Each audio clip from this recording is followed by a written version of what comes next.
All right, welcome everybody to class. This is DES Typography 113, and we are here. It is a Tuesday afternoon, and I just wanted to say hello. Don't mind that big obtrusive trampoline in the background. That is for my kids. It's been very hot lately, so we have moved everything indoors.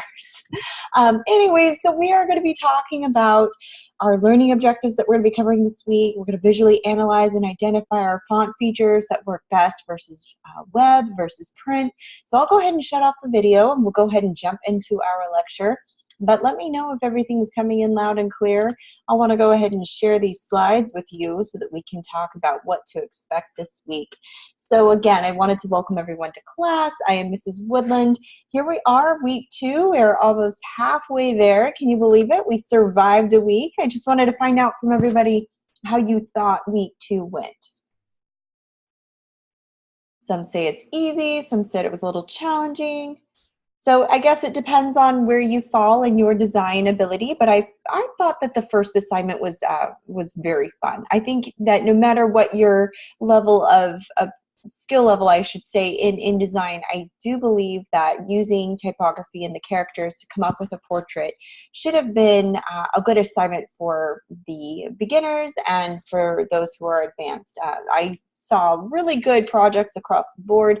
Everybody turned in a great portrait. I just was really pleased with what I saw. So I just wanted to give you guys a virtual congratulations and a virtual high five for getting that not only turned in on time, but with being that it was the first assignment, you guys just knocked it out of the park. And I also thought that assessment one was done very well. That was a tricky one. When I taught this class a few mods back, I should say a few months back, maybe been a year since I've taught it, and they've kind of revamped everything, but that assessment one used to be something we went over during week 3, and now they're giving it to you, first thing. So I think that learning InDesign and being able to navigate and how to set up your document properly, and not only that, to set up the type and the text boxes and everything like that, I think that even your baseline grid, I think that can be a little challenging, but you guys just, you took it and you just knocked it out of the park. So I just wanted to give you a congratulations for tackling week 1 and not only just doing it, but doing it well. So I am excited and look forward to seeing what you have to turn in for week 2. We've got our live session agenda here. So Type Tuesday, inspiration and type I practice. So basically, I was going to have you do a little exercise as I'm talking. If there's anything you would like to share that inspired you, that is typography or something that caught your eye in design, I want you to share it. And then if you don't feel comfortable sharing it in class, or if you're watching this from home, I want you to go into the discussion and share it. Because in week 2's discussion, has anyone had a chance to take a look at it? Do you know what the topic is? Well, just in case you don't, it's choosing the right font for the job. And so we're going to be talking about identifying and selecting an appropriate font for a very specific purpose. When we are designing, you'll notice any design that usually catches your eye, there's going to be some form of typography on it.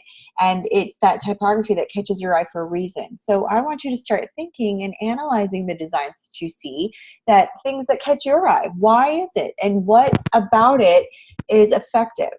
And so start thinking about it from a designer's point of view. Choosing a font for a project is probably one of the most basic tasks of a designer's job. And it's also one of the most important ones.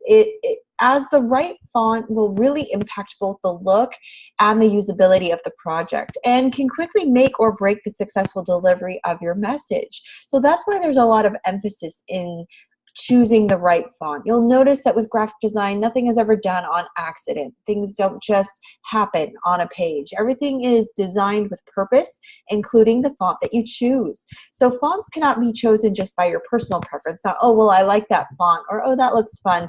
But it really needs to fulfill certain criteria depending on the function of the design. So being able to choose your appropriate fonts for your designs will be one of the main signs that you're ready to work in a professional setting. Being able to choose fonts appropriately based on the type of project that you're doing will kind of set you apart from a beginner to someone who's a little bit more advanced, a little bit more intermediate with their design style. So it goes into a little bit of background for choosing the right font. And we'll talk a little bit more about that. I wanted to welcome Josh to class. Thanks for coming. It's good to have you. And we're just talking about the history a little bit about fonts and what we're going over during week 2. So in the discussion, you're going to be talking about basically fonts, web versus print, serif or sans serif, and how do you know which one to choose? And so basically, this is just generally sans serif seems to be a better style for the web. That seems to be the idea here, but there are many opinions out there, and so I want to hear yours. Some even condemning the features of the most classic of all sans serifs and Apple choices, like Helvetica. And the main thing that comes out of this discussion this week is that I want you to talk about fonts, how they're fully functional on the web, have they been used to design what other mediums have they been used to design for, and that medium the font is used also plays a huge role in choosing the right font for the job. So we want to hear a little bit more about your research. What have you found? That's okay, Josh. You stay as long as you need. Totally understand. For this discussion, though, you are given 4 scenarios of a designer's font choices. So you will need to read the scenarios, each one. There's a designer A, designer B, and how they've chosen 2 different fonts. So based on your research and what you've learned about the suitable fonts, I want you to include web versus print use, evaluate how the different fonts would work, and then compare and contrast the designer A and B's choices. Tell us which designer you believe chose the strongest option and why. So present your case, give us some maybe visual examples. This is a visual class, so I love visual examples if you have it. As you're doing research, share what you find. Under the discussion, there are examples of the fonts that are being used, so you can take a quick glance at what's Avenir book. Well, there's a picture of it right there. So you can choose 3 of the 4 scenarios listed above and cover the following in your main discussion post. There's a series of 4 questions that it asks, so please read carefully and make sure you address each one. Now, please note that you may take a screenshot for each font example and embed it in your discussion post for kind of an easy visual reference to kind of point out the nuances of the font, because each one's a little bit different. So if you're pressed for time or couldn't find anything as you're doing research, this is a quick visual aid that you can use to help further your discussion. Are there any questions about the initial discussion post? So don't forget, this is a great way for me to this is the way I take attendance, but also a great way for you to get some easy points just by being active and participating. So just also in your replies, I wanted to remind you, please be sure to state why you agree or disagree. Don't just say, yeah, I totally agree, or yeah, I don't really agree with that. I want you, if you're going to agree or disagree with a fellow classmate, don't just be nice. I want you to give your choice and your reasoning behind it. So here's some things to consider when responding. Did you choose the same designer? Okay. Were your reasons similar, or did you find another quality in the font as to why you chose it? So if you find that somebody else chose Avenir book and you did also, I don't want you to be like, yeah, I totally agree, I chose the same one. I want to know why you chose it. How does it differ from what the other student chose? And so I want you to kind of talk a little bit about the quality of the font. And then don't forget to cite your source. Proper APA citation. You can use articles or any online research that you find, anything from experts that talk about choosing the appropriate fonts for the topic, and the media that you're using is appropriate. So just make sure you get that in. There are links to how to embed an image in a discussion reply, and also a link for how to upload a file to your user or group files. So if you need to know how to do any of that, just see the under the discussion to those links.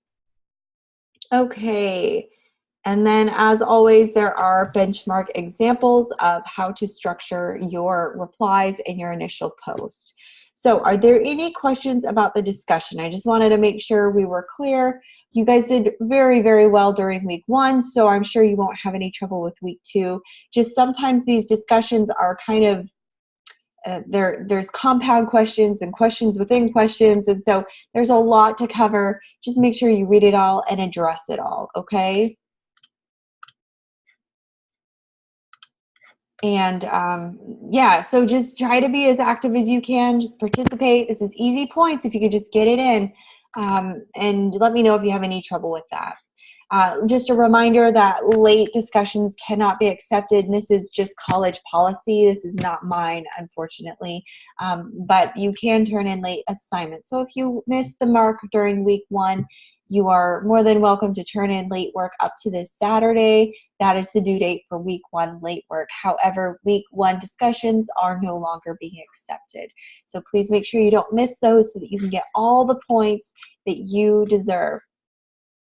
Yeah, and if you turn in a late assignment, no problem. It will be graded with your week 2 work. So just hang tight. Usually grades don't come until the weekend. I'll try to get to them a little sooner, but the latest, if you don't see them by the weekend, then go ahead and shoot me an email. I usually do all my grading at one time. Okay, let's see what else is on our agenda. Okay, have you had a chance to look at assignment 2? We will be going over this today in some depth because it is our only assignment, which that's some good news. Last week we had 2. This week we only have 1 design assignment. Okay, yes and no. So we've kind of glanced at it. We kind of know what to expect, but let's go over it a little bit. Yep, glancing is good. It just gives us an opportunity to see what is going to be expected. So for assignment 1, we are going to, while everything is loading,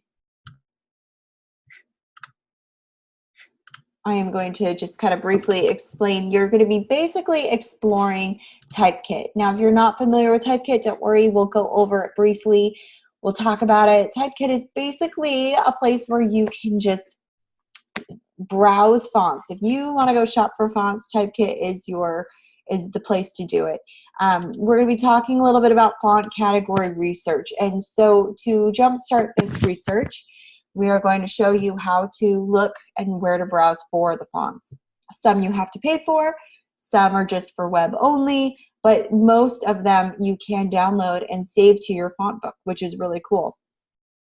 So the learning objectives in our assignment 1 is to classify 8 kinds of typography choices. So with all the font offerings available to designers, separating font families into different categories is a really good way to narrow down your choices to find a font that fits your purpose. So being familiar with these classifications and categories and their appropriate uses will also help you communicate more clearly with other designers and clients. And so that's why we're trying to emphasize research on fonts so that you're familiar with what's out there, what's being used, what is trending, and all of that.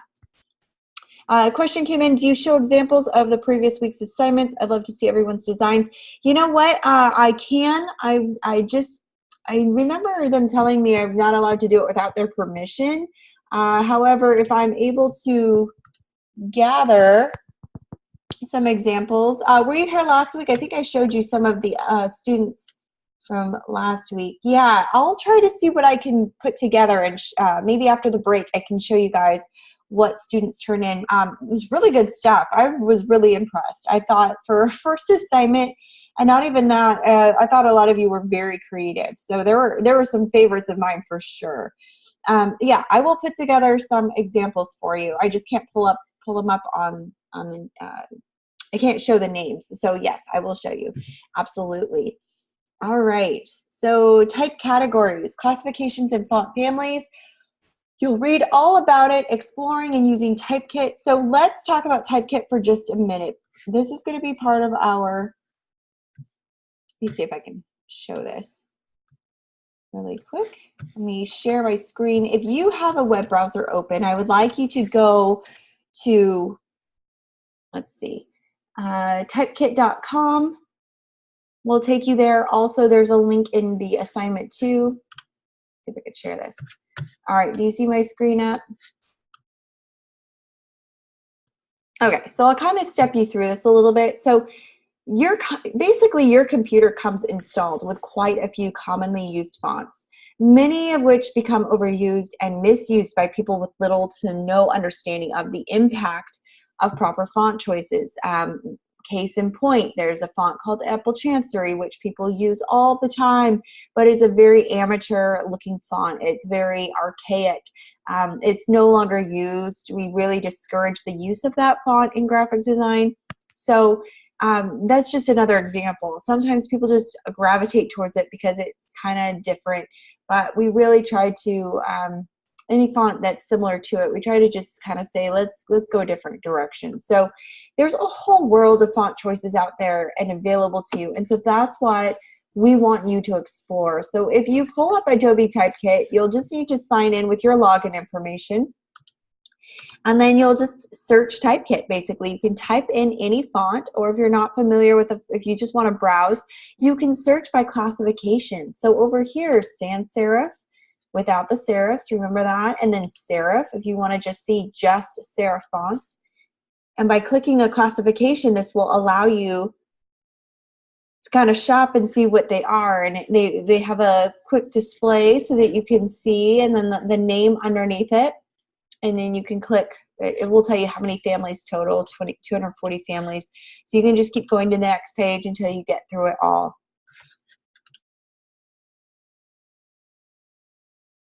So similar to using stock images, are you familiar with using stock photos? Have you ever done it for a class, you know, where you go and do a search for something, and then you search through their library, and then when you pick one, you download it.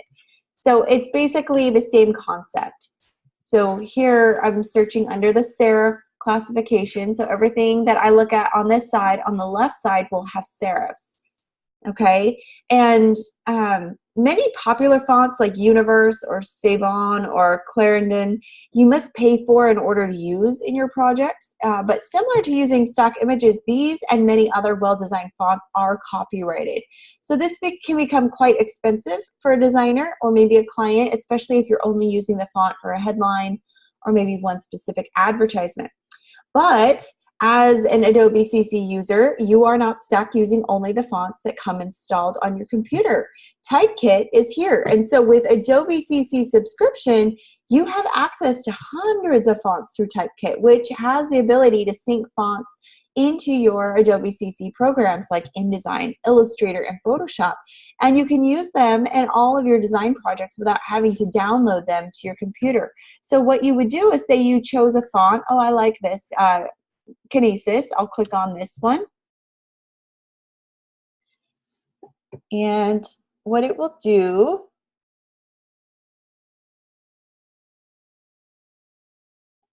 is it pulls up, and then so say I like this font. Oh, I like the italic on that one. I think the bold looks nice. This is a unique font.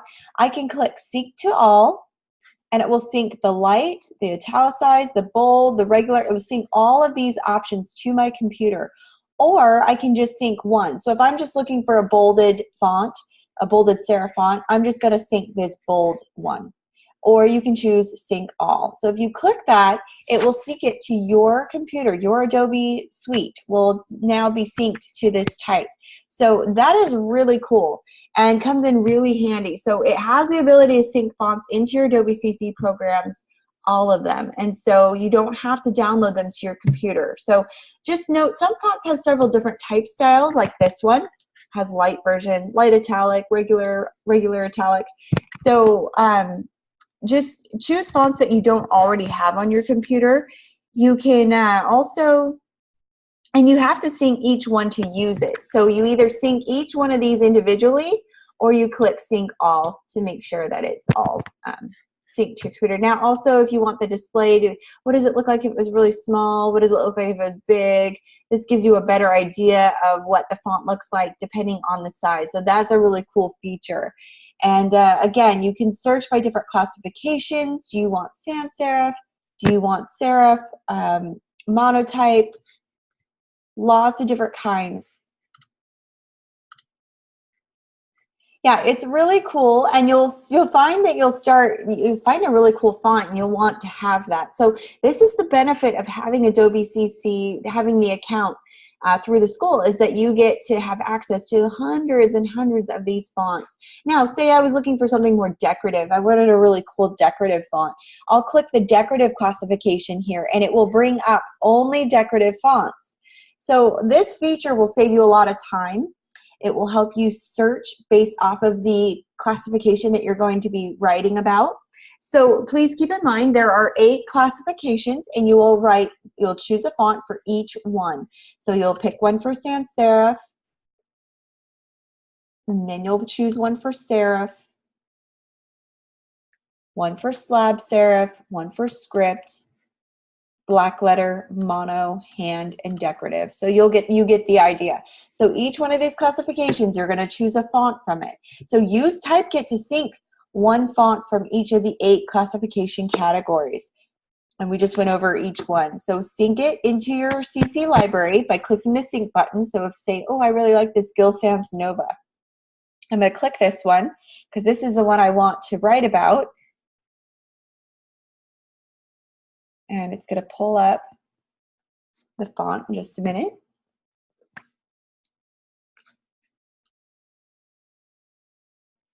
Okay, so it pulled it up. And now I can choose, you know, if you're doing this for just the paper, just say, oh, I just want the bold version. I'll just click sync to sync the bold version. But if I like this font and I want all of the different versions, I'm going to go to sync all fonts. Okay? Now keep in mind, some of these have a lot, like extra condensed bold, extra ultra light condensed. I mean, they've got lots of different versions. This one's got quite a few. So just be aware, I mean, you might only want to sync 1 or 2 for your paper, but if you like the font and you want to keep it on, you know, keep it handy, you could sync all of them. It's totally up to you, but this is how you would do it. So just note, some fonts have several different type styles available, like you just saw this Gill Sans Nova, and you have to sync each one to use it. So remember, if you only sync one, not all of them are going to be available. So sync them all if you want them all.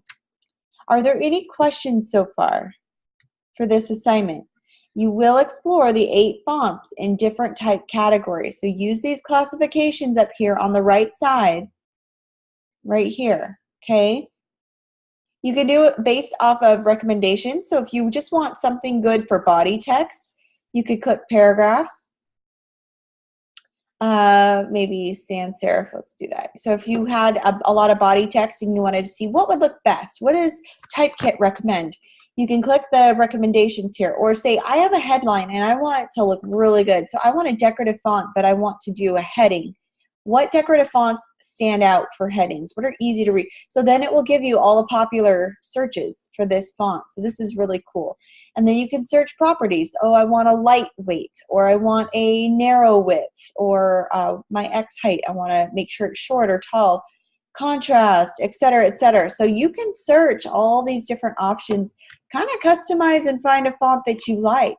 So you can access Typekit through the character menu on the Adobe CC programs. You could through InDesign if you want, or you can access it through the typekit.com/fonts link that is under the assignment instructions. So if you're not already in an Adobe application, you will need to be logged into your Adobe account to access this. So I want us to practice logging in. So if you will please go to your web browser, go to typekit.com/fonts, and I will copy this link into the chat box if you don't have it, but I also think it would be good if you practiced going into the assignment to find it. I just basically want to see, are you logged in? Do you have your account information, just so that we can kind of troubleshoot and make sure we get it all set up? Yep, so take some time. You're just fine. I'm going to just be talking about the fonts a little bit more as you go and search. I want you to practice logging in. Do you have your account information? Can you get in and browse? And we kind of want to see, maybe if you want to share your screen, I'll let you kind of shop around and kind of navigate the page.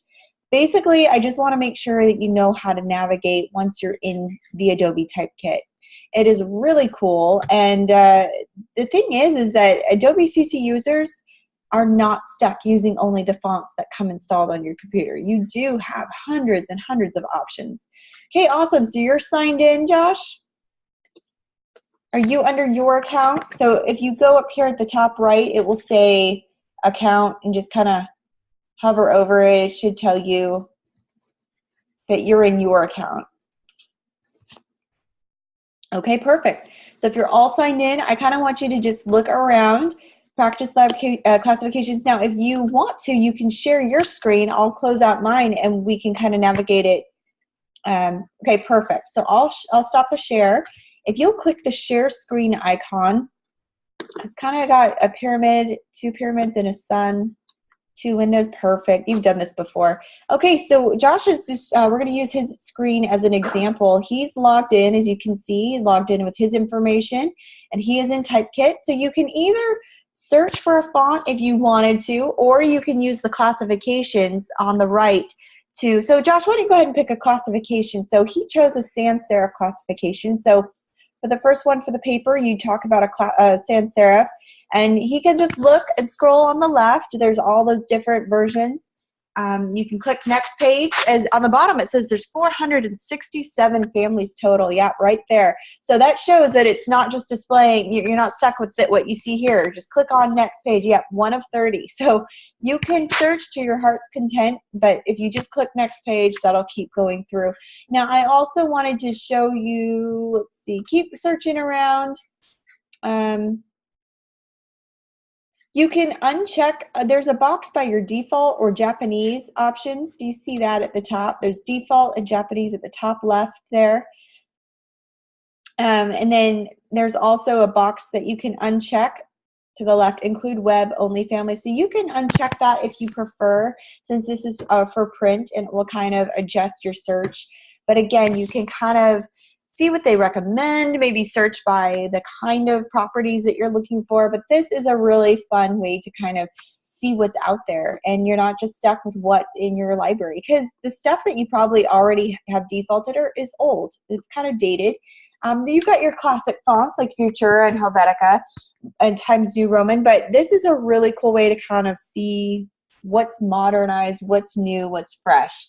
So kind of explore it and have some fun. So here Josh chose a font. What's this one? Politica. Oh, that's a cool one. I like that one. And he can choose to either sync them all to his computer, to his Adobe Suite, or he can just choose the one he likes, like the bold one or the light one or the regular, whatever he can either click the sync all, or he can just click on an individual sync button based off of the type he wants to. So there it goes. He clicked on it. It says you synced all 36 fonts from Politica, and then you can just close out. And so if you go to your InDesign, it will have them all in there. So that is what's so handy. So that was pretty easy. It was just a click of a button and you've got it all in there. Perfect. So I'm going to close out your screen, Josh. You did wonderful. Thanks for letting me use your screen. It's way more fun than me driving. Okay, so I'll let you explore. Go to InDesign, see if it's there, because we're going to jump into our assignment here. So I'm going to go into InDesign. We're going to set up our document. Yeah, and you're welcome to drive anytime. So I welcome the participation. So I'm going to close out here and open up my InDesign. So let's start a new document, shall we? I'm going to show you how to set up your document. This assignment should not take very much time at all. If you thought assessment 1 was pretty simple, this is even simpler. So it's just a matter of finding the fonts that's going to take the time. But I want you to explore it and have some fun with it. So I'm going to stop this share here, and we're going to go into InDesign real quick. All right, so we're going to pull up a new document. And if you don't know how to set up a new document, you can always go back to week 1, but it's the same step every week to create a new document. You'll go to File at the top of your page, and give my computer just 1 second. It's thinking. It needs to catch up with the rest of us.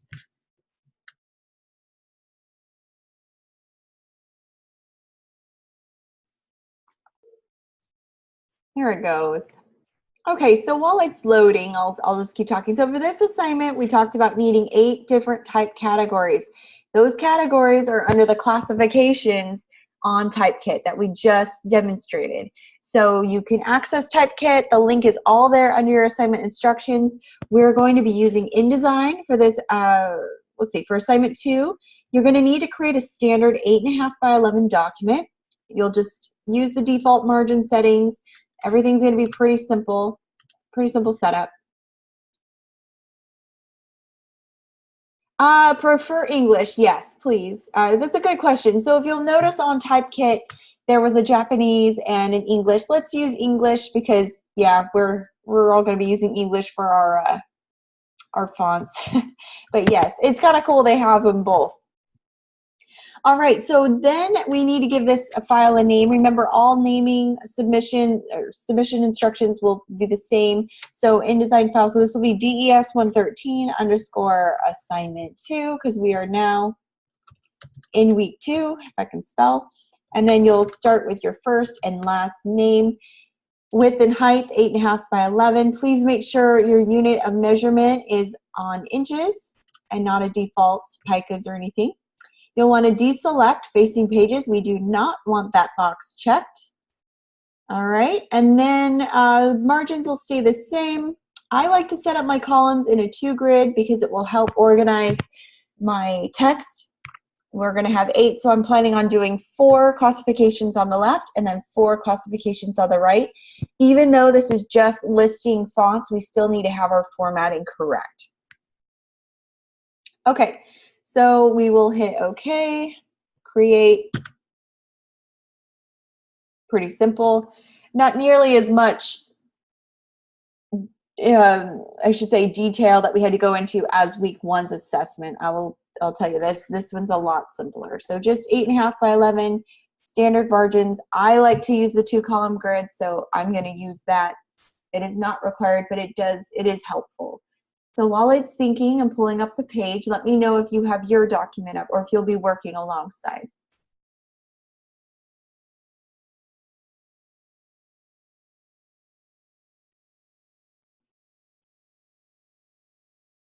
So again, we want to choose fonts that you don't already have on your computer. Use the fonts, the details, and the availability tabs in Typekit for a view and for information about the font so you can get familiar with it. All right, slow connection, that's fine. I'll go ahead and move forward then.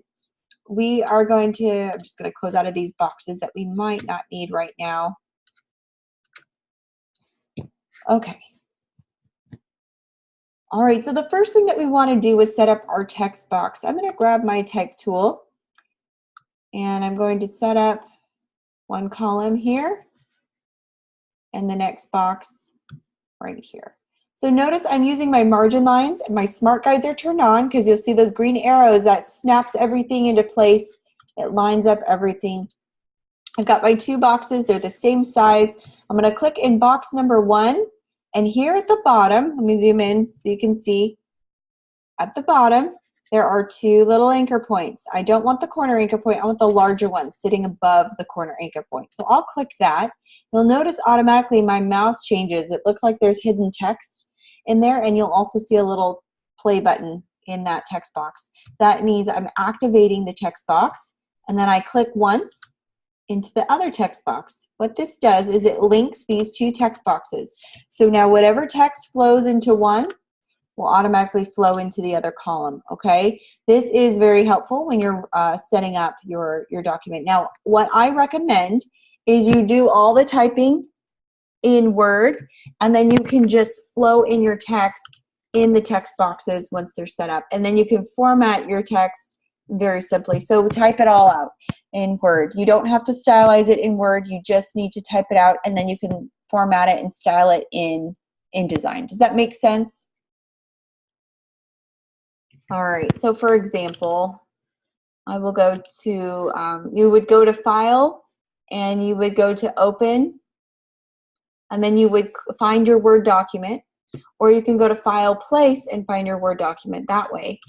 In this case, I'm just going to go fill this with some placeholder text. So it automatically fills both columns. And I'm just going to pretend this is my paper all set up. So I'm going to format it. You just need a small paragraph. So we'll have about 4 paragraphs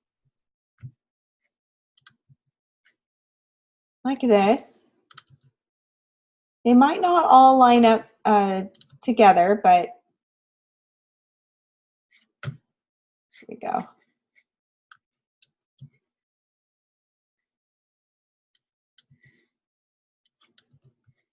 Let me see. It's actually Latin, yep. So the placeholder text is just Latin that it has, and I'm just getting rid of this extra line of text. Okay. So I've got my 4. So this will be what it looks like when you import your Word document into your columns. But again, I do recommend setting up your 2 columns and then making sure they're linked, and then you can flow your text in. So the first thing that you'd want to do is give the name of your font. So let's see. Obviously, you're going to be picking different fonts. So here's my serif. You'll just find it here.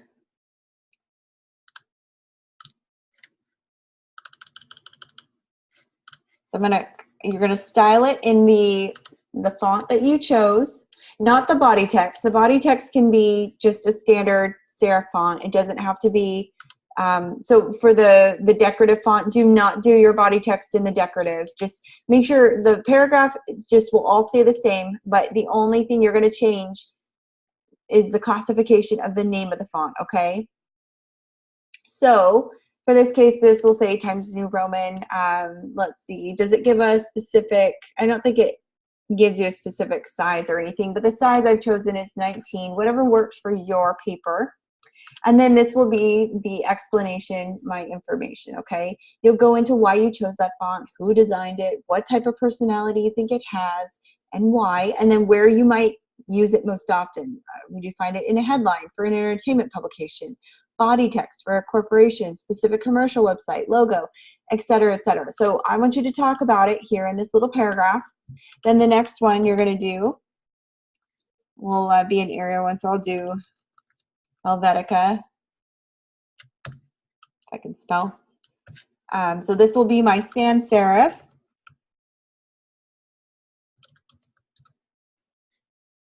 And whatever format you do, so this one is 19-point font, whatever you do, keep it consistent, okay? So I'll do this one as 19-point font. They'll look a little different because not all fonts will translate the same with the sizes, but we want to keep some consistency. So again, this body text can stay the same. I just want it to be legible, nothing fancy, nothing decorative. Just keep it a pretty traditional serif or sans serif font. But you will change the headline of the paragraph, okay, to be formatted to the classification you chose. Does that make sense? So you're going to present a total of 8 fonts. So you've got your 8 paragraphs. And then let's see, 1 from each classification. You're going to use the typesetting skills that we learned so far to present our information. So I want columns. I want it to be neat and professional. Keep the text aligned and legible with the margins. Do not add color or any extra decorative elements. This is just formatting your paper. So you want to focus on the look of the fonts without any distractions, okay? So that's a good thing. You don't have to add any fluff to this. I just want to see you, can you format, can you follow directions? Look at these student examples also. There was under sample 1, they have the text staggered, the text boxes or the paragraphs staggered, and I don't want that. I want them to be perfectly aligned. So the next one I'll do, let's see, let me find one.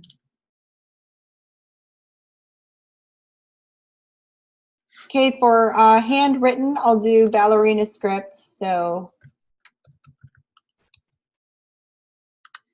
okay, computer will keep up. So this is handwritten.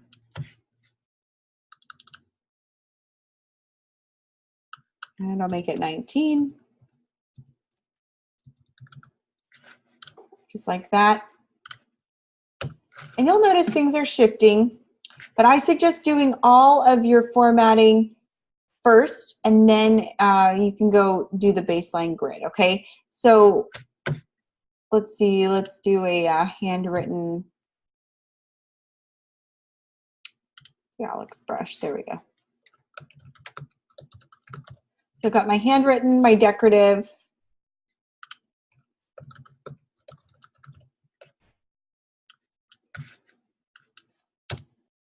and again, you won't be typing this in InDesign. You'll do it in your Word document so that it catches spelling and everything like that.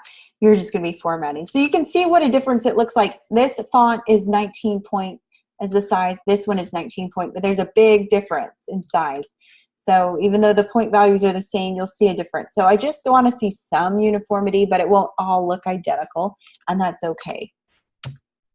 All right, so try your best to keep everything aligned, and then you'll format the right column the same way. So I think, oh, and then next to it, you do need to label what it is. This is your serif font. This is your sans serif font. This is your decorative.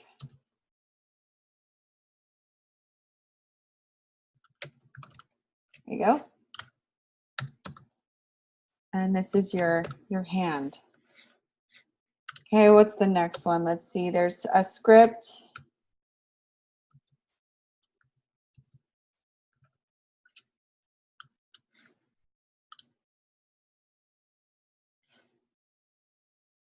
if I can find one. There's a type kit. So you can see when I look in my font, you'll see this type kit here. TK, this green box is showing that this was synced from Typekit. So this was a special font that I had originally synced. So I'll do, this will be my script font. What was this one called? Cortado. And that's my script font. Okay, so for this one,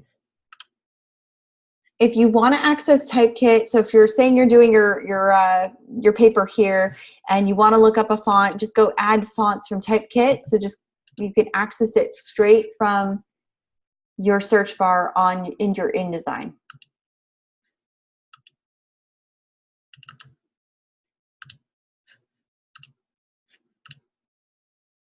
So you'll click that, it'll take you, it'll open up your web browser. It's not showing right now because I've only got my InDesign open, but it will take you to your web browser will open, but this is where you find it, right here. And then as you're scrolling through, you'll see that Typekit icon showing you that that was a font that you chose. So Aglet Slab will be the next one. Let's see.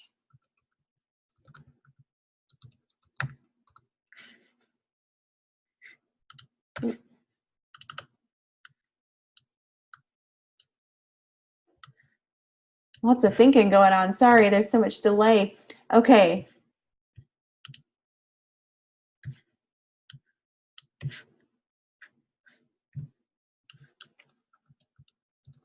There we go. And then I'll adjust. This is my mono.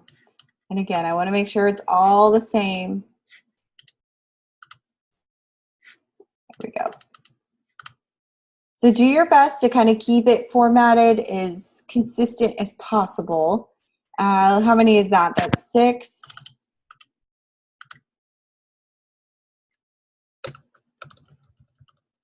We'll do a black letter.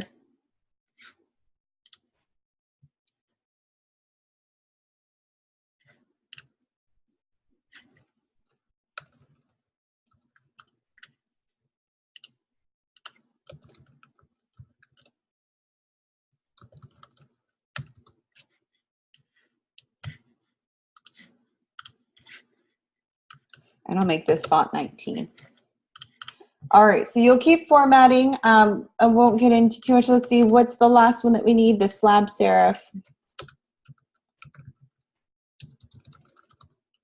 It's the slab serif font here.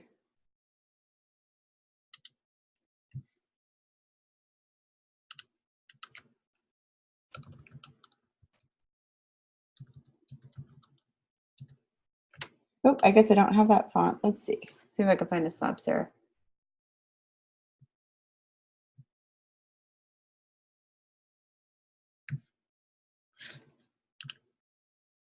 And you can also search under the classifications by clicking on your drop-down menu right here.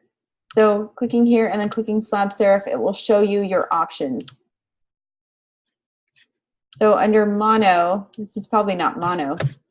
Let's see. Go to monospace. So Andale mono would probably be more appropriate. Yeah, so now it shows you exactly, and that will probably help make things go a little faster. So if I was looking for a specific slab serif font, I can just click on my font menu, click down here under the classifications. I will search under just slab serif. and I can choose. Okay, so I'll use Jazz. That looks like a cool one. So we'll do Jazz. So that's my slab serif font. I just need to make sure it's formatted to 19.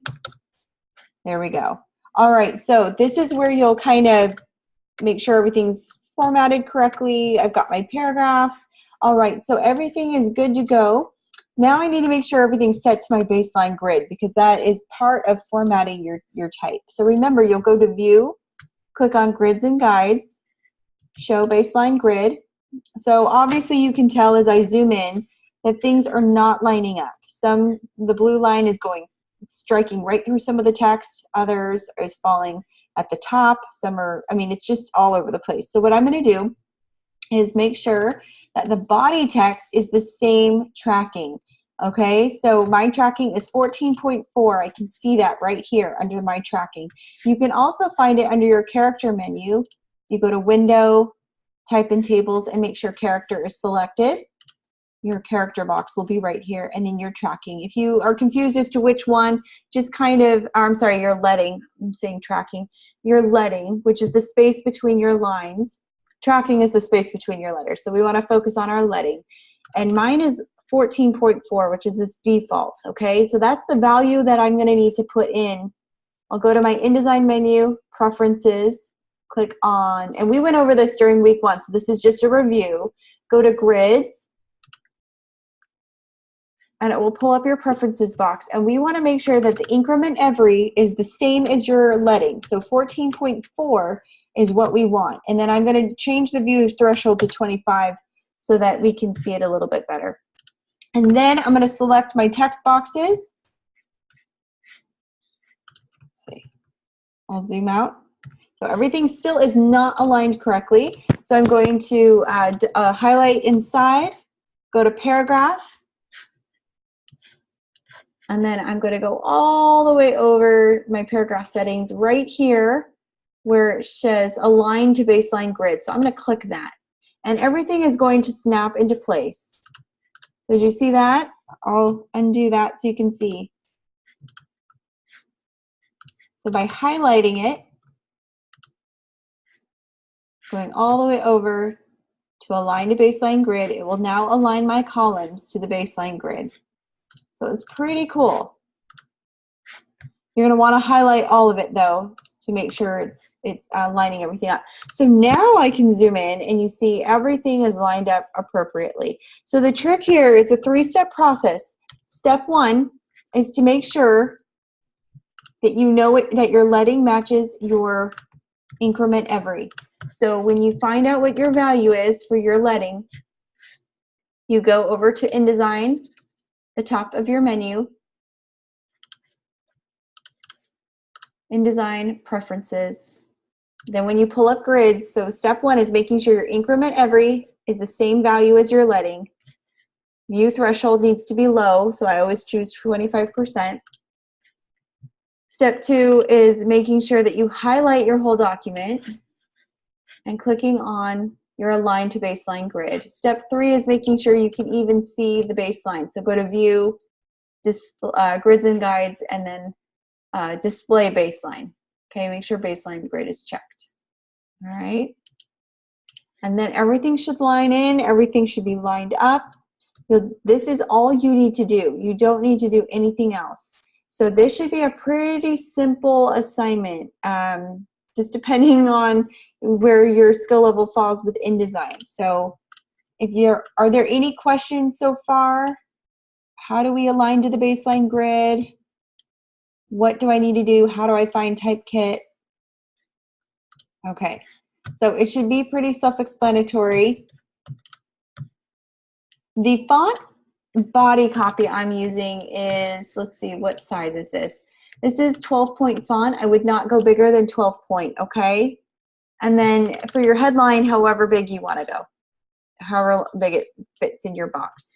I do recommend using a 2-column grid here so you can fit your 2 columns and they're even.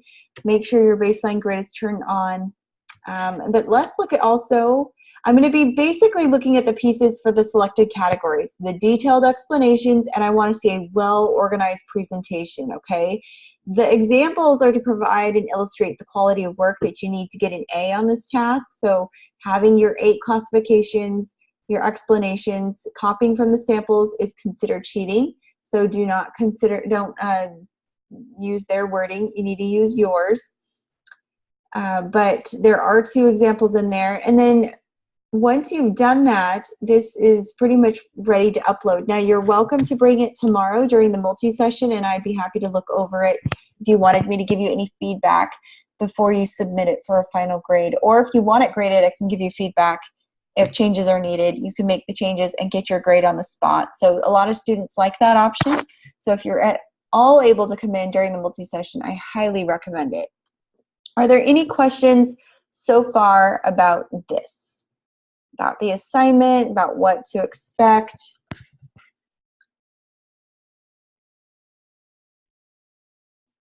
Okay, so I did want to point out that the grading rubric is at the bottom of each assignment, each assessment, and each discussion. So if you're at all ever wondering what you're going to be graded on, there are no surprises. Please check out the grading criteria so that there are no surprises.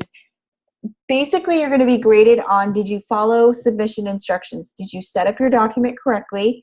And did the assignment meet the required file naming types of submission? Then you're going to get graded on the completion. Did you do 8 fonts from each of the classifications? So 8 type kit categories were presented. There were 8 listed. Name of the fonts are typed out and designed in the font for a visual reference. And then it'll be graded on the quality. So was your font presented and were questions answered? Did you go into detail? Not like, oh, I thought this was a cool font. No, I want to know why. So I want you to explain a little bit, go into detail, talk about your research. And then there are about 6 or 7, no, there's 8 categories for quality. So each font will get a quality response grade, okay? And then how did you present it? Was it neatly? Did you follow everything we talked about in class? Was it presented with legible text? No color, no decorations. As you can see, these are already going to be decorative. I mean, you've got a decorative font, you've got a black letter font, slab serif, et cetera, et cetera. So you're going to have this, it's going to look decorated as it is. So you don't need anything extra. But yeah, don't add any more or any less than what you see in the examples, okay? All right. Well, that is assignment 1. If there are no questions, then we'll go ahead and go right into talk about a little bit about our assessment. And then I'm going to go for the second half, and I'm going to show you a few type design tricks that you can use in InDesign. Just, for your information. You won't need to know this for an assignment, but as you're becoming a designer, you're going to need to know more than just what's going to be expected on a quiz or more than what will be expected on an assignment. I want to kind of go into depth a little bit about how to stylize your font in InDesign. Now, you have a lot more freedom in Illustrator. A lot of cool stuff can be done in Photoshop, but we are going to be focusing on InDesign because there's still some good stuff to learn. We're going to navigate InDesign a little bit and go through the ins and outs of what the tools do and kind of talk about typography a little bit and how we can add effects in InDesign, okay? But I did want to talk about week 2's assessment. So let me show you really quick. Here we are.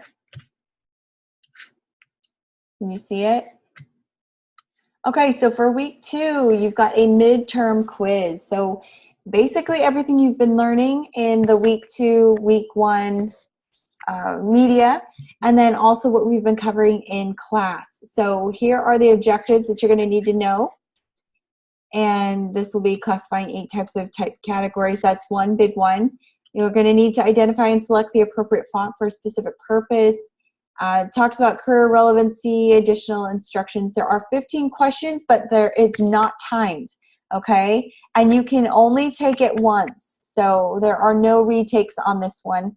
But there's only 15 questions, and just take your time. Be careful to read the questions. But to help discourage cheating, some questions will seem like others, but kind of have different values. Wording will be changed. So be sure that you know what the question's asking for before you give your answer.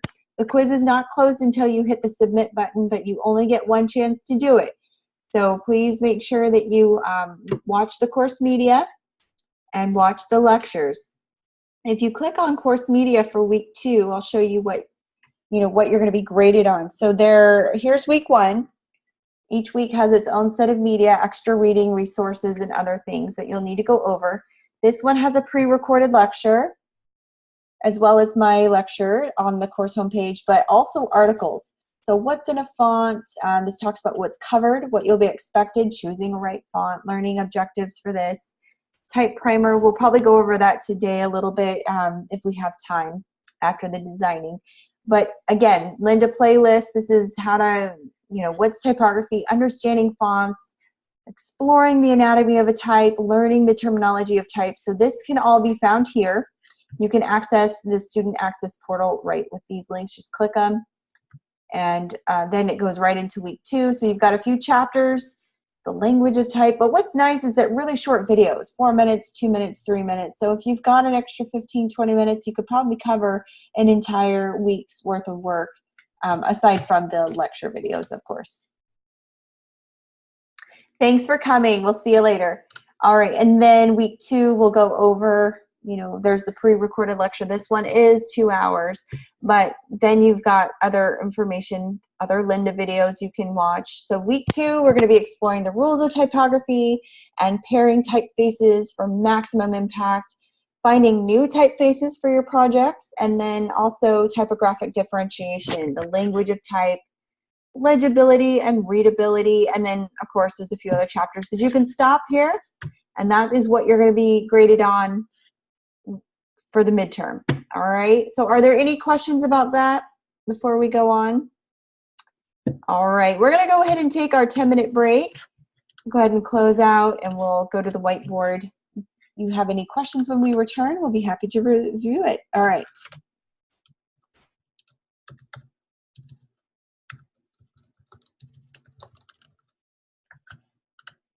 All right, we'll be back.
Okay, so we are back. And before we go into this, I wanted to share a video, but I'm trying to find it. So we'll probably just go into another demonstration before. All right. So are there any questions before we jump right back into a different set of tutorials? I just want to make sure everyone's feeling good. All right, found the video. Okay, we're going to watch a video on why typography is important. So it's a short video kind of explaining some of the impacts of typography. So now that you understand some of the basic terminology and the anatomy of type and kind of gotten to know some of the well-known types of families in the design world, I want to basically, you'll get to do some typeface exploration with Typekit. Just like we went over in the first half, you're going to learn about picking the right font for the job, right font for this project. And the assessment this week will be a midterm quiz as a great refresher before we move into the more complex phases of typography.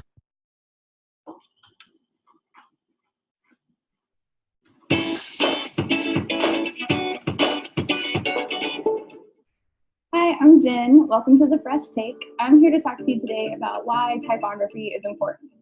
So from text messages on our phones to the road signs we see while we're driving, we run into typography every day.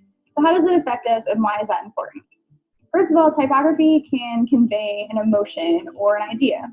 So you wouldn't want to necessarily give your money to a bank that uses Comic Sans for their logo, right? But why? Comic Sans is playful, it's youthful, not really qualities that you want to see in your bank. Instead, you would expect something like a strong, powerful sans serif, something that feels important and serious, somebody that you can trust to take care of your money. Second, typography can encourage people to keep reading. We live in a time period where people's attention spans are short and they're super choosy on what they want to read. So choosing type that is clear, simple, and easy to read is key. Give users something that will help them focus on your content rather than the formatting. Third, typography builds brand recognition. Using fonts over and over again can help establish your brand just as much as your logo can. The font styles you use will instantly give people an idea of who your brand is before they even read a word of your content. Whether you want to be viewed as elegant and respectable or fun and quirky, type can actually make that happen. Typography can also create an information hierarchy. If all the text on your website or video is all the same size, all the same weight, nobody's going to know what to look at first. By using different fonts or sizes, you can help tell people what content is most important or in what order content should be read. And by grouping text together in different ways, you can make the content easy to digest and easy to understand. I hope these tips will help you make solid type choices. For more design tips, click on the subscribe button or visit the Fresh Ink blog.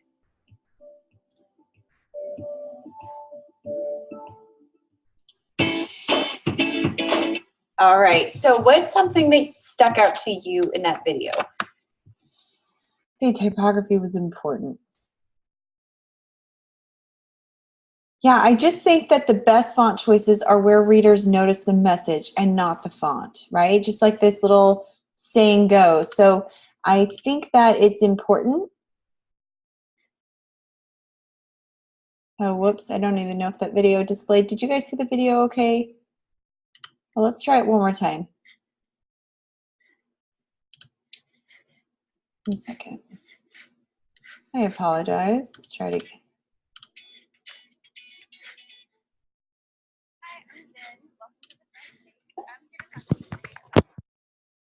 Is important. So from text messages on our phones to the road signs we see while we're driving, we run into typography every day. So how does it affect us and why is that important? First of all, typography can convey an emotion or an idea.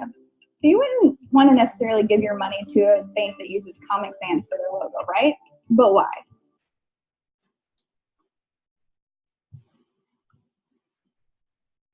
Comic Sans is playful, it's youthful, not really.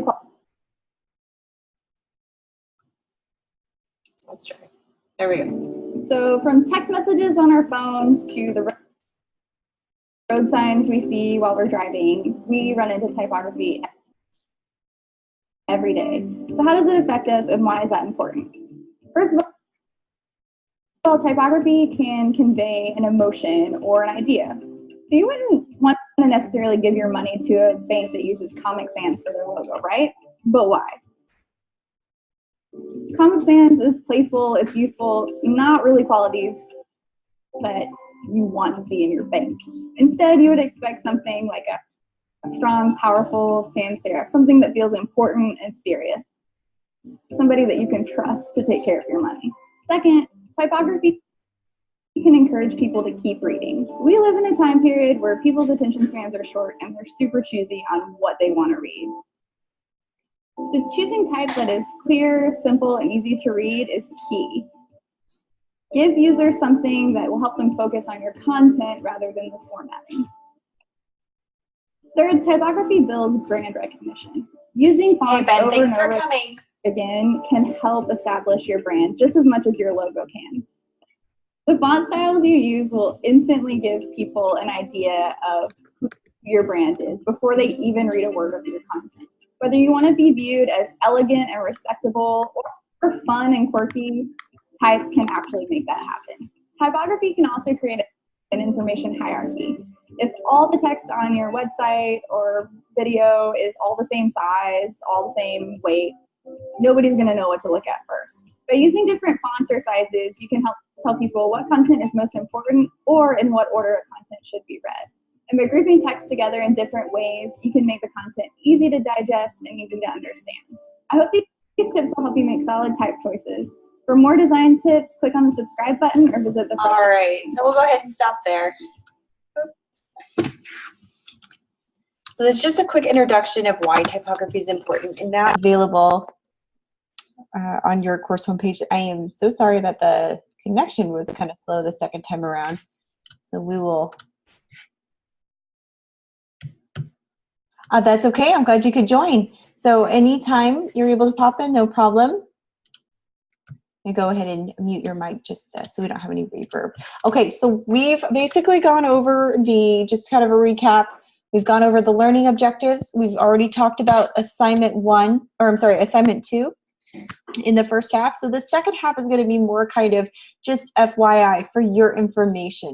So we are going to open up InDesign, and I'm going to show you just a few text effects that you can do in InDesign. And this is just information that you'll need, kind of nice to know, but you don't need for your project. So this is more of the fun aspect. So if you want to pull up InDesign and work alongside with me, that's great. I'm just going to create a new document here so that we can have a fresh, clean slate we're working with. There we go. All right. So the first, let's see, the first effect we're going to do, pull up my papers. Okay, so we are going to create a high impact typography effect in Adobe InDesign. Now, InDesign is the best Adobe tool for creating traditional and expertly crafted typography. Designers are often quick to jump over to Illustrator or Photoshop if they want to create more unique and contemporary text effects. So you'll often see Illustrator be the go-to for that. However, with a little know-how, you can create cutting-edge creative text effects without ever having to leave InDesign. So that's kind of comforting and nice to know.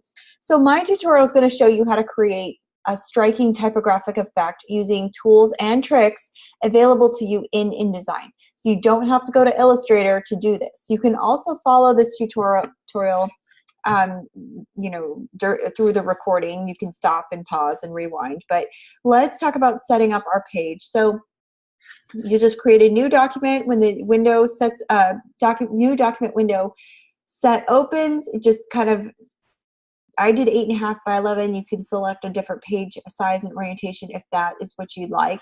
I'm just keeping everything simple here. So you can click OK once your document's ready to use. And in fact, I probably might do something a little different. We'll go to new document, and I'll take the columns off so there's no confusion. You'll want the columns on there for your assignment too, but for this fun little tutorial, we won't need it. So I'll just adjust the columns. Okay, and then I will do landscape for this tutorial so that we've got a cleaner slate, almost like an artboard here. So our first typography effect is going to be creating a text inside a text effect. And I'll show you what it looks like. So I'll scroll down here. So this is, whoops, this is what we're going to be creating today. So, oh my goodness, my InDesign is just Got a mind of its own. Okay, so inside, so for this effect, you're going to need to use two fonts. So I've got a sans serif font here, and then inside I'm using a serif font so that there's some contrast. And I will show you how to do this effect. So we'll just kind of mosey on over to the artboard here. Now the first font will form the enclosing text, and it needs to be heavy enough to contain a body of text. So I'm going to use something like Helvetica, something very bold, or even Arial, maybe Arial. And I'm going to do all caps, excuse me, Arial. And then we're going to go to bold.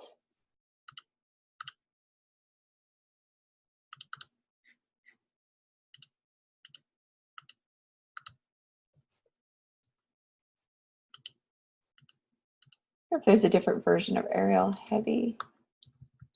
Arial black, there we go. Arial black is a little bolder. And I'm just going to increase this font size. Nice and large. And you don't have to go too big, just big enough that you can manipulate it. So this is a great choice. It's also uppercase style, so this gives the typography the added impact that I'm going for. So for this one, I wanted a sans serif, nice bolded typeface. The second font will fill the characters of this first font. It doesn't need to have a particular style or weight, but kind of try to select a typeface that fits with the look of your design. So in this case, I've gone for the distress, let's see, I'll go for more of a distressed look or a grungier look. But what I'm going to do with this is click on, so your next step will be to select the type tool. And you can drag to create the frame, insert the character like I've done. Now with all the type inside, I'm going to select the text frame and go to Edit, Copy, or I'm sorry, let's go to Type, Create Outlines. So that'll create the outlines. And I'm going to go to right click. I'm going to click on, let's see if it will let me ungroup it. It won't. Go to type. Okay, perfect. So it's got these. And now I want to go to select no fill. Okay.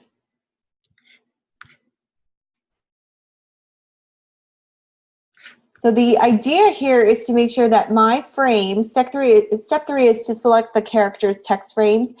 You're going to go to Type, Create Outlines, and then you're going to repeat this for each text frame. So each character is converted to a vector outline. So what we're going to do is need to do this separately. I skipped a step, so I apologize. So we'll draw our text box, and I'll draw the I, Arial black.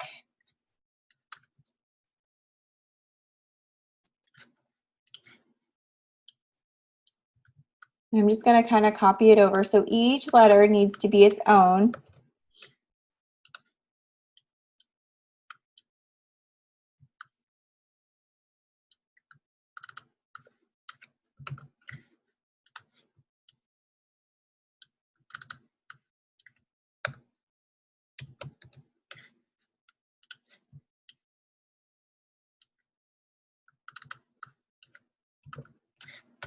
Perfect. And then I'm going to make room for that E. So I'm just going to slide everything over. Just like that. All right, so now here's where I need to position it. So make sure your smart guides are turned on, because this will help align things. You'll notice the green arrows and the spacing. I want to make sure everything is correct.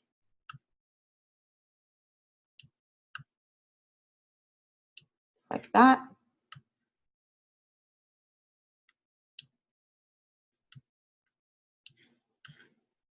Okay, perfect. So now that I've got it kind of roughly laid out, I'm going to click on each individual one, or you can select them all and go to Type, Create Outlines. So what that does is it kind of vectorizes each one. So now it's its own entity. I can no longer edit it with the type tool, but I can manipulate the anchor points. So I can grab my direct selection tool and start editing my font or my typography, just like that. So my goal here now is to just get it all aligned correctly. Now I'm going to want to make sure my ruler, drag a ruler down from the top, make sure it's all aligned from the bottom.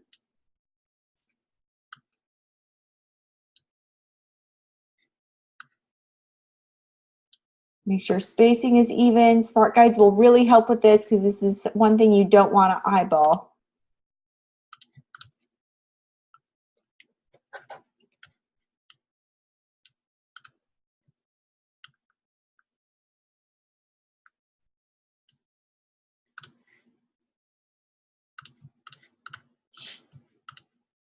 Okay.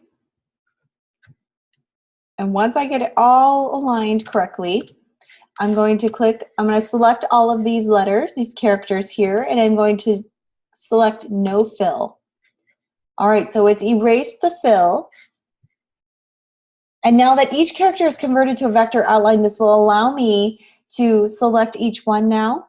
And you can select all the outline characters by dragging your mouse across the page and then deselecting, or you can click each individual one and hold down the shift button, and that will select more than one. Holding down the shift button will help you select more than one object.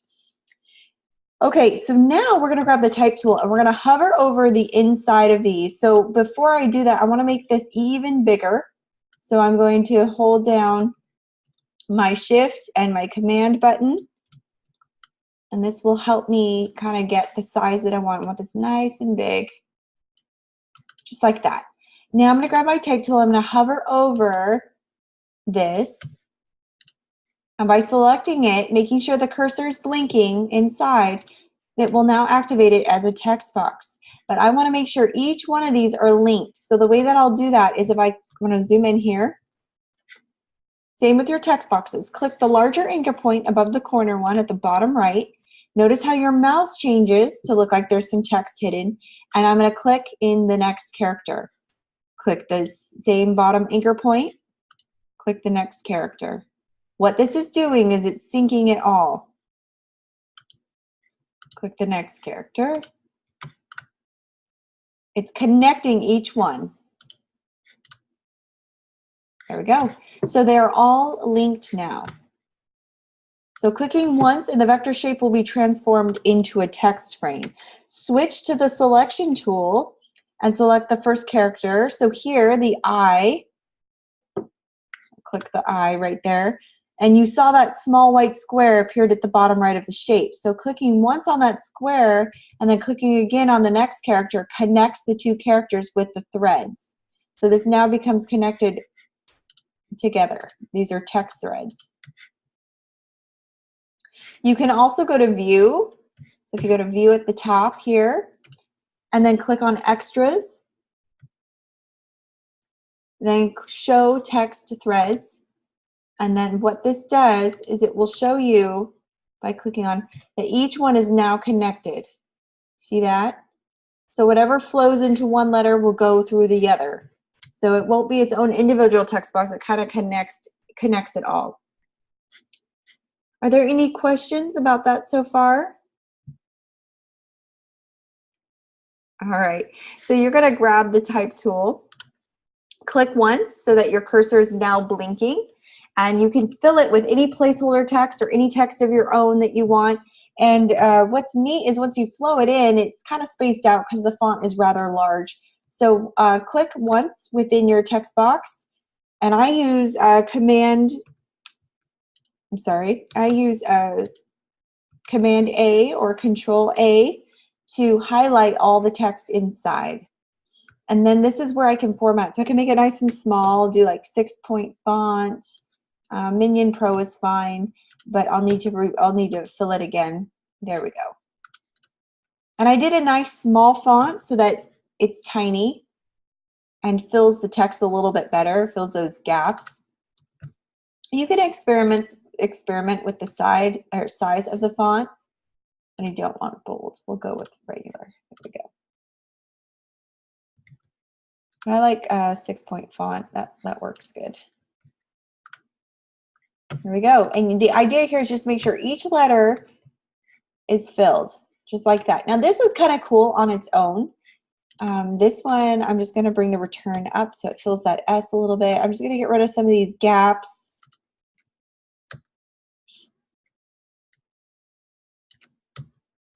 There we go.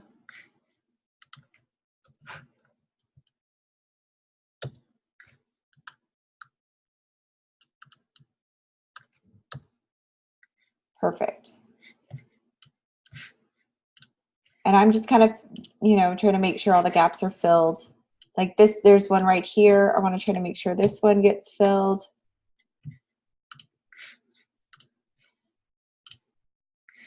So I'm just kind of closing those gaps. So once it looks good and I can see the outline of the text,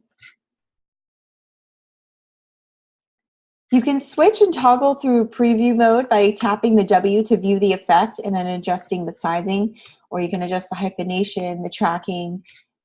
In this case, I can adjust the paragraph, direction of the paragraph formatting. Do something more like this that fills.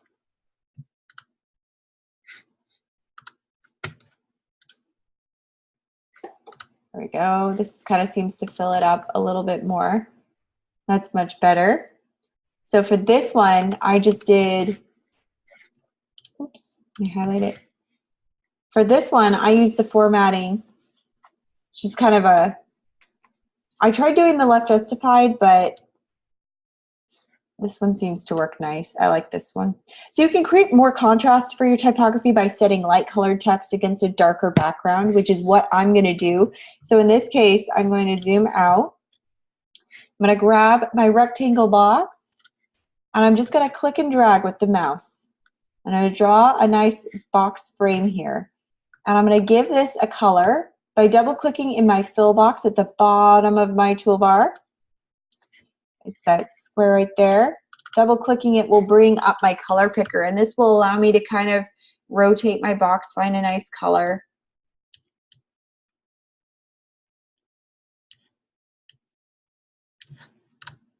And do a nice navy blue. And I'm just going to click and drag this in.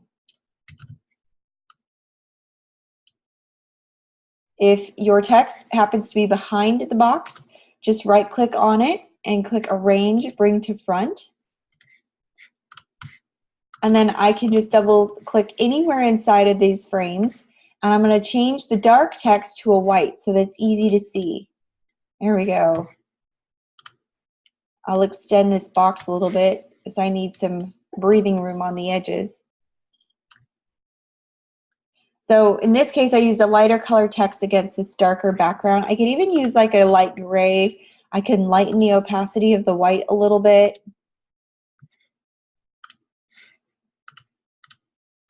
So it's not so stark. Just like that. So that's kind of a cool effect. You can select the rectangle tool like I did, drag to extend across the whole of the page. You can set the stroke to none and the fill to a certain fill if you want or have a certain value.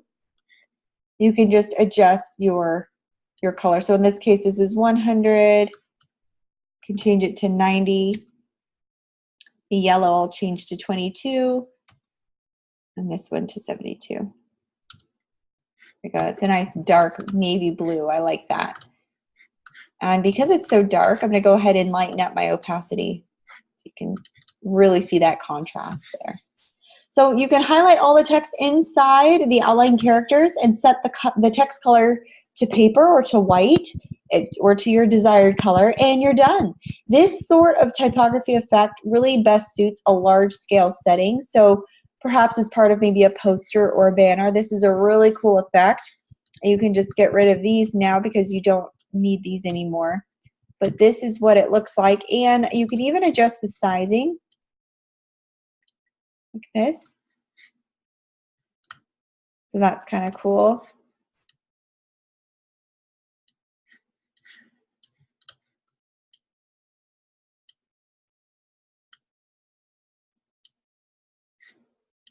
There we go. So that is one effect. Another effect that I wanted to show you will be on this one, and I'll show you the example here. So blocks of color in typography. So you can create a block color text effect, and this is a simple, but it's very high impact. This high impact text effect can introduce some visual interest and pops of color in an otherwise solid block of text. So if I had done this all in black, nothing really would have popped out. So let me show you. Which one stands out, do you think? I think the one in color does. So this is a great way to kind of add some emphasis to your text. So step one of this is to, on your InDesign document, you're going to select the type tool. We'll just do it right here so that you can see it.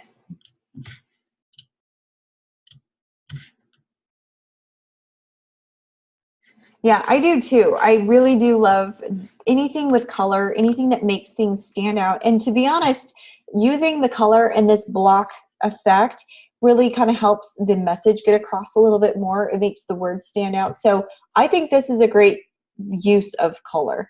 So in your text frame, you're going to type out blocks of color or whatever your font is, whatever type you have.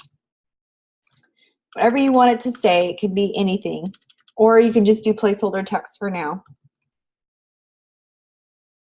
Okay, and I'm just going to give it some black here so we can start from scratch. Okay, so the point of this is just kind of typing it out, making it formatting. Yes, it is beautiful. I agree with you. So blocks of color in typography can look really cool. So I'm just going to start formatting this. The idea here is to try to get these lines of text to all line up. So I'm saying the same thing over and over, so I want it to line up. And then I'll probably put in, kind of format this word just like that. So I'm just putting a return so that I have even blocks of text. My lines are relatively the same, just like this. All right, so you can kind of center the frame on the page. You'll select a font with a bit of personality. This one I chose, this font is a Schmutz ICG. This is the font I picked. Depending on your choice of colors though, this effect can have really different kinds of impacts. So here I'm going for a fun, craftsy feel. I kind of will choose a font, the font that I just mentioned to evoke this. So this font you can apply to your block of text. You can pull out different selections of text and play around with the size and the leading. This will create a larger chunk of text in the middle of the block. So here I changed the font size to be about 29, and then the smaller blocks of text are about 18.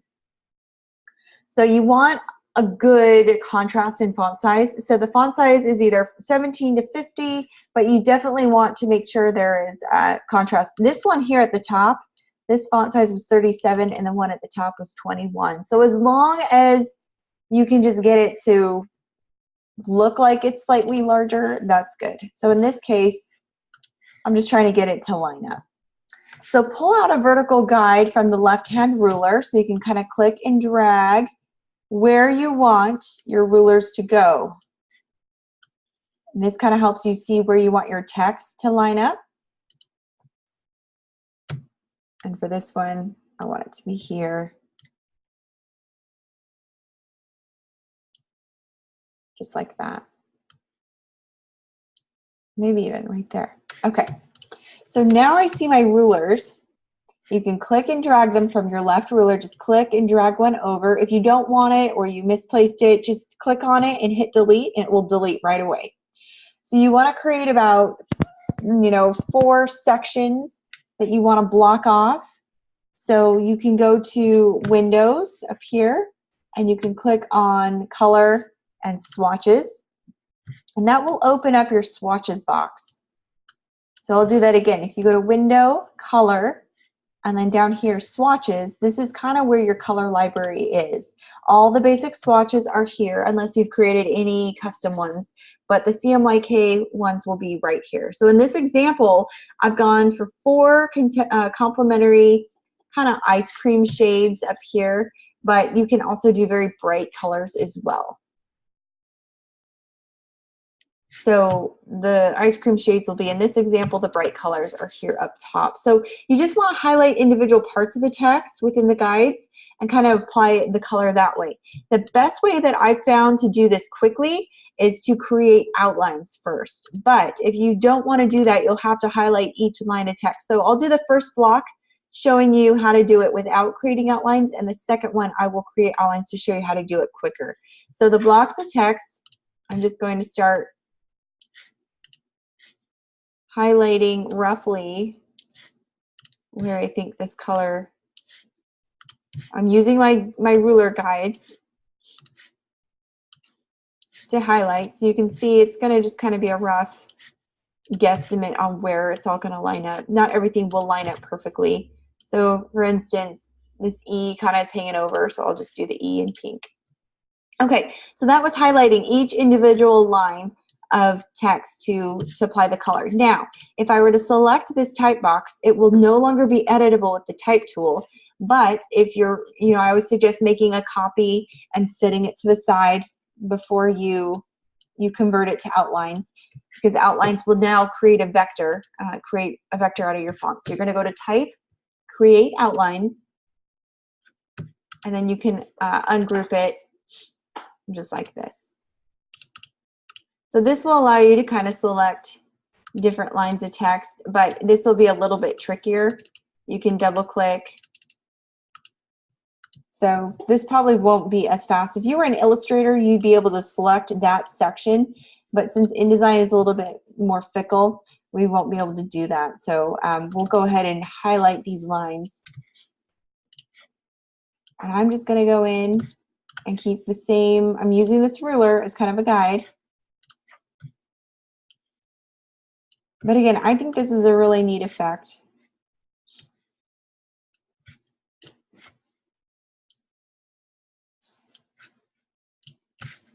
You can even use your eyedropper to kind of help you out.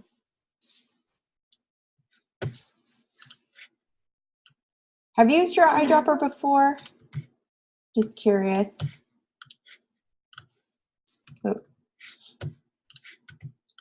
You want to be careful because the eyedropper also doesn't only copy properties as far as color, it will also copy size as well, so it kind of throw you off. It's perfect if you're using, like for this line, everything's the same size, so I'm going to go ahead and use it. Oops. There we go. So if you've used the eyedropper before, you'll know it can kind of save you some time. In this case, this is just a quick change. All right, there we go. Now I can even choose to, in this case I did 3 blocks of text, but I could even do 4 if I wanted to add a 4th color in there like I did above. But this gives you the idea of what we're going for. Yeah, the eyedropper is a little tricky, so we won't go too much in depth with that. But what's neat about the eyedropper is it copies similar properties, so it will copy the same font type, font size, and font color. And what it does is saves you a ton of time if you're trying to copy a large body of text the same way. However, in this case, it doesn't really help because I can't copy this or it will change the bottom font to the same size, and I don't want that. So in this case, it won't work, but you can do it here on the last few lines because they're all the same size. So that is how, I mean, it's very simple, but this is a great effect to brighten up informational items like cards and invitations. It also looks great with a letterpress printing technique if you ever get into that. So I just kind of want to show you that there's other things out there as well. The last tutorial I wanted to go over is very simple. We only have a few minutes left, but I wanted to show you is how to create a vintage style effect using the Type on a Path tool. So if you're probably used to just using the Type tool. Have you used the Type on a Path tool before? Just curious to see if there's any experience with it. Yeah, it is fun, and you can kind of get creative. So use the type tool to create a new text frame. So just click on your type tool, click and drag, so we'll create a type frame. And then in the pasteboard, you can kind of stick to the normal view. You can tap W so it can be seen if you want to see, there it is, if you want to see your text box. So here's where we're going to type out our text.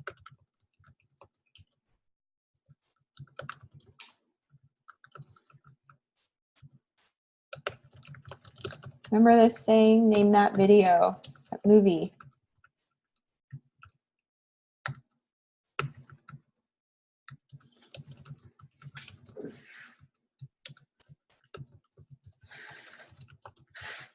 Is it ringing a bell?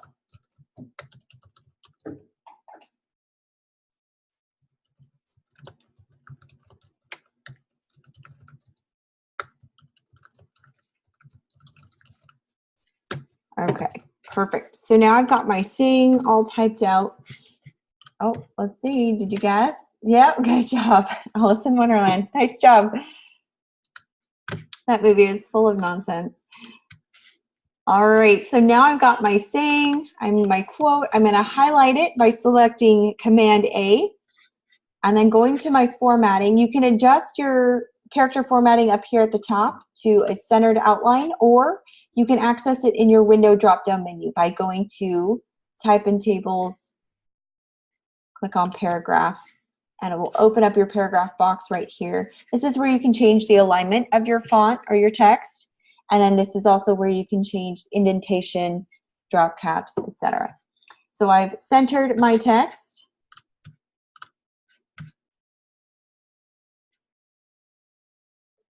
Yeah, it's kind of one of those things where you got to hear the whole thing first, because at first it's like, what is this? But on the page itself, you'll select the line tool. Kind of while, let's see.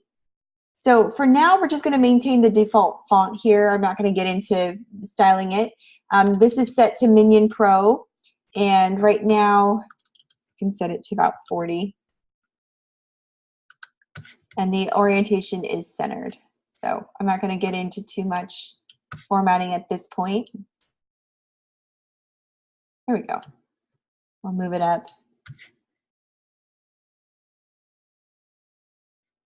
Okay, so on the page itself, you can select the line tool, and while holding down the shift button, you'll drag to create a horizontal line.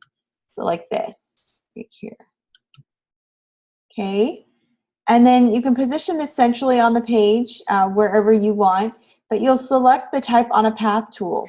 And this is where you're going to have a chance to kind of format your text. So I'm going to shrink this down a little bit. I'm going to grab my line tool. I'm going to give it a stroke so that I can see it.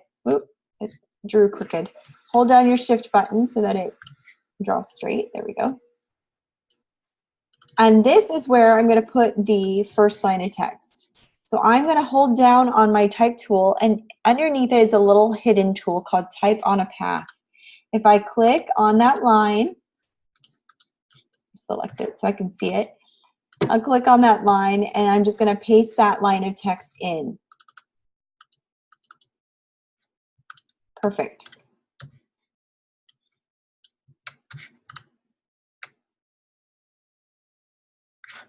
Just like that. Okay, and then you can adjust, you know, how you want it to display. You can bring this in. I like this. Okay, and then, or actually I'm going to do the second line.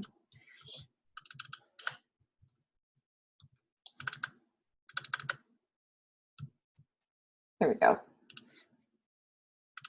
And this is where I'm going to style it. Then I'm going to grab my Shapes tool, and I'm going to, can even do like a circle if I wanted to. And you can do a Type on a Path that way.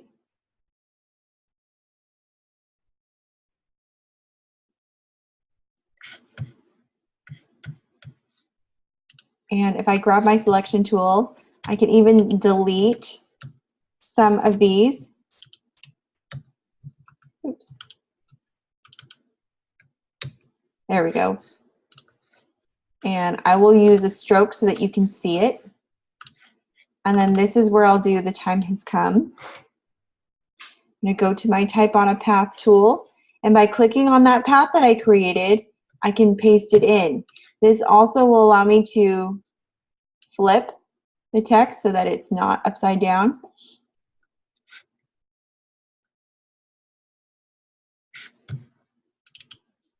And I need my little quotations there. I can kind of increase it. What's neat about this is I can take these little anchor points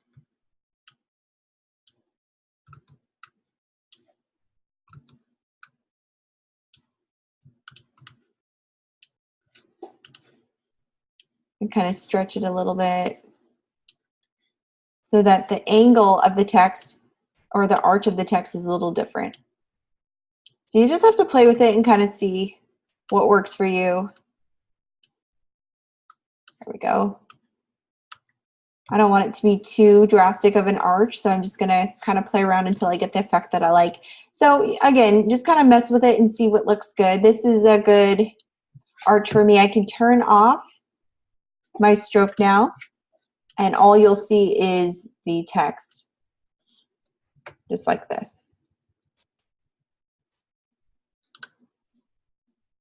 Kind of cool, huh? You can adjust the direction or the arch of the text as you need.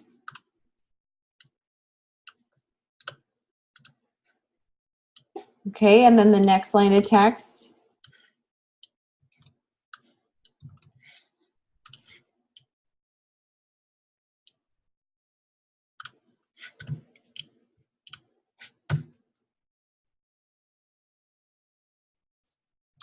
This has not been, we covered the assignment in the first half of the class, so just check out the recording. It's all there for you.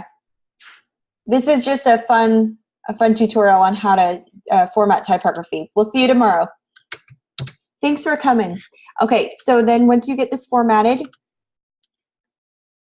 you can kind of style it any way that you want, and you can add color. So in this case, this one, I'm going to add some color to it.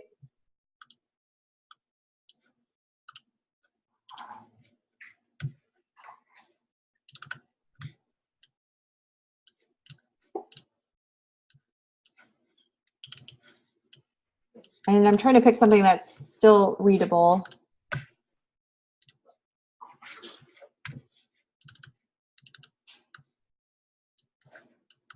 So in this case, I'm going to have to do each one because it's on its own little path. Like this. And then here is where I get to style the word of. This one I'm going to do in italic. And I'm going to go to type create outlines. I'm going to make it nice and big.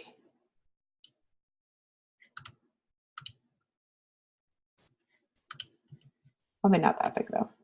Just big enough to kind of stand out.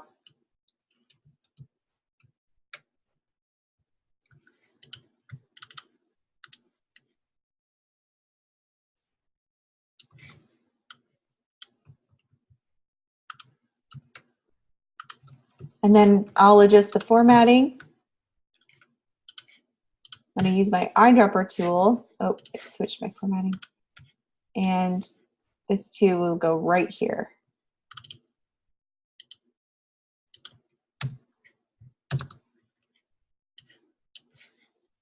I'll increase the font a little bit because I want to make sure it's standing out.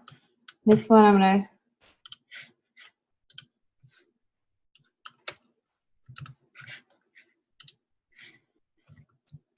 I'll adjust my leading.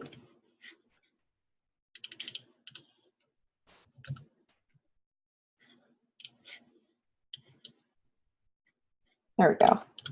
So you can kind of see where I'm going with this because it's, it's formatting nicely. You can adjust your leading to kind of tighten up the text.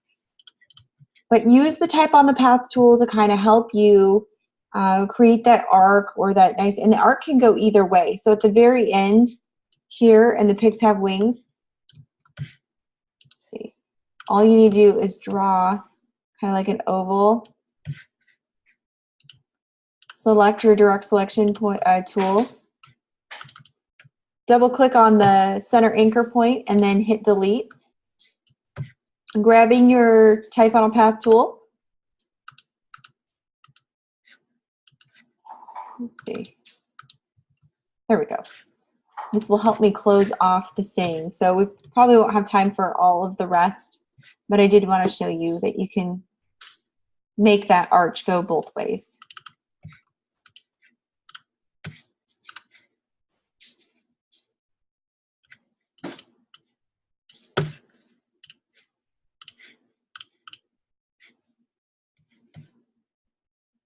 Perfect.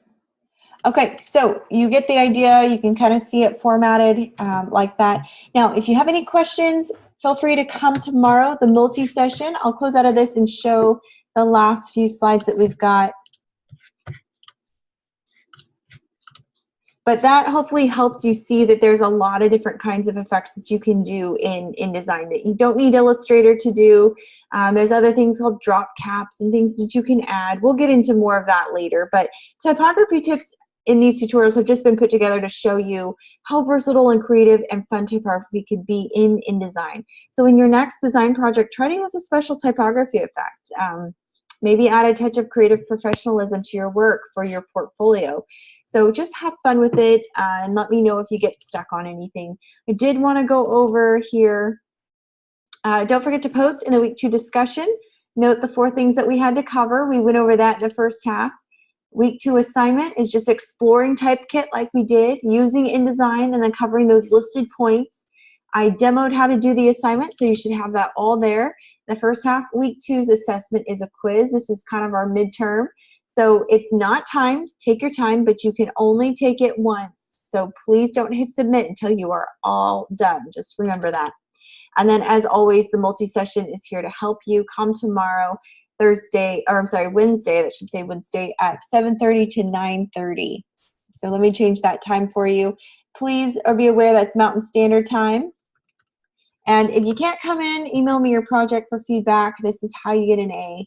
And then also other times are available if this does not work for you. So if there's a scheduling conflict, look at the multi-session schedule under the announcement section of the course homepage, and you can pick one that does work. And then as always, the Student Success Center is standing by to help. So we hope you have a great night, and we'll see you guys tomorrow.